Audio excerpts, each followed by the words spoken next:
네, 안녕하세요. 닥터 365 김도엽입니다.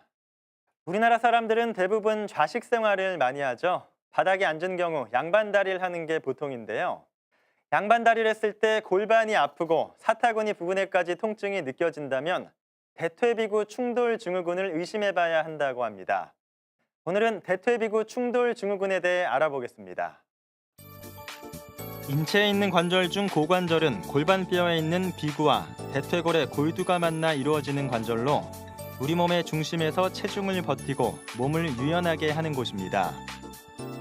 엉덩이 관절은 골반 쪽에 비구라는 뼈와 대퇴부 쪽에 대퇴골두라는 뼈가 서로 맞닿아 있어 절구와 공이처럼 움직이는데, 이 두 부위에 서로 맞닿는 부분이 과도하게 부딪히게 되거나 맞닿는 부위의 형태가 비틀어져 비정상적인 경우 끝부분에서 충돌을 일으켜 그 부위의 관절 연골이 상하게 되고 관절순이라는 섬유 연골이 찢어집니다. 이런 것을 엉덩이 관절의 대퇴비구 충돌 증후군이라고 합니다. 어깨의 충돌 증후군은 많이 들어보셨겠지만 엉덩이 관절에도 같은 질환이 발생할 수 있다는 것은 생소할 수 있습니다. 하지만 최근 연구 결과에 따르면 우리나라 중년층 5명 중에 1명은 대퇴비구 충돌 증후군이 발생할 위험이 있는 것으로 나타나면서 흔히 노인성 질환으로 여겼던 고관절 질환이 젊은 연령에서도 발생할 수 있습니다. 대퇴비구 충돌 증후군의 대부분의 원인은 고관절의 구조적 이상이나 노화로 인해 발생하는 것이 일반적이고, 고관절 자체의 기형이나 과도한 스트레칭, 운동으로 발생하게 됩니다.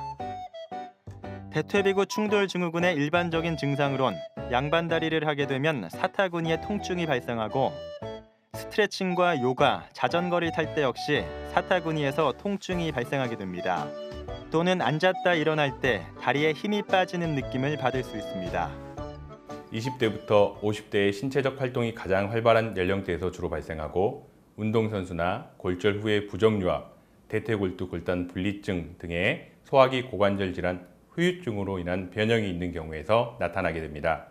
쪼그려 앉거나 무릎이 배에 닿을 정도로 고관절을 많이 굽히게 되는 자세 또한 발병의 원인이 됩니다. 대퇴비구 충돌 증후군을 치료하기 위해선 먼저 엑스레이 검사를 통해 고관절 구조의 변화를 확인하고 물리치료와 더불어 소염제 등이 처방되곤 하는데, 몇 주간 처방약을 복용하고 물리치료 받은 후에도 증상이 계속될 경우 관절에 주사 치료를 할 수 있습니다. 초기 대퇴비구 충돌 증후군의 경우 통증을 최소화하고 관절염의 진행을 예방하는 방법으로 치료를 시행합니다. 대퇴골두의 변형이 심한 경우 수술적 치료를 시행하나, 최근 고관절 관절경 수술의 발달로 최소한의 절개로 시행하는 관절경 수술을 시행할 수 있습니다. 대퇴비구 충돌 증후군을 예방하기 위해선 다리를 꼬거나 한쪽으로 기대 앉는 자세를 삼가야 하고, 자전거 타기를 통해 관절의 근력을 강화시켜주는 것이 좋습니다. 또한 평소에 유연한 동작과 스트레칭을 꾸준히 해 유연성을 증가시키는 것도 도움이 됩니다.